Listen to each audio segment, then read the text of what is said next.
भगवान ने जब इंसान की रचना की तो उसे दो पोटलियां दी। एक को आगे टांगने को कहा, एक को पीछे रखने को। मैं अरुण कुमार आज की एक अनोखी कहानी से सीखेंगे कुछ रोचक चीजें। भगवान ने जब इंसान की रचना की तो उसे दो पोटलियां दी। एक को आगे टांगने को कहा, एक को पीछे रखने को। मगर भगवान ने यह भी कहा कि तुम केवल आगे वाली पोटली पर ही ध्यान दोगे, पीछे वाले पर नहीं। वह व्यक्ति सुनता है और चला जाता है। भगवान ने जैसा जैसा कहा था वह वैसा वैसा कर रहा था।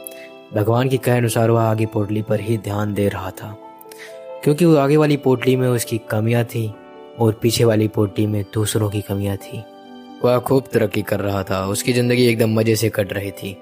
लेकिन एक दिन क्या हुआ कि वह तालाब में नहा रहा था और उसके नहाते समय ही उसकी दोनों पोटलियां बदल गईं। आगे वाली पोटली पीछे और पीछे वाली पोटली आगे हो गई। और यहीं से उसका पतन शुरू होता है, क्योंकि जब तक वह अपनी गलतियों पर ध्यान दे रहा था तब तक वह तरक्की कर रहा था।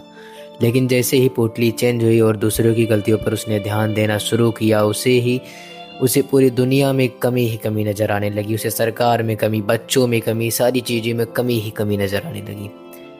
और वह यह बात समझ नहीं पाया और परेशान रहने लगा। वह दोबारा भगवान के पास जाता है और कहता है कि भगवान, ये क्या हुआ। भगवान ने उसे समझाया, इस दुनिया में किसी और को समझाया नहीं जा सकता। तुम जब तक दूसरों की गलतियों को लेकर चलोगे तुम कुछ नहीं कर पाओगे। तुम्हें खुद की गलतियों पर ध्यान देना होगा कि मैं क्या गलती कर रहा हूँ। हकीकत भी यही है, जब तक हम खुद नहीं सुधरेंगे तब तक हमें कुछ भी सुधरा हुआ नहीं नजर आएगा।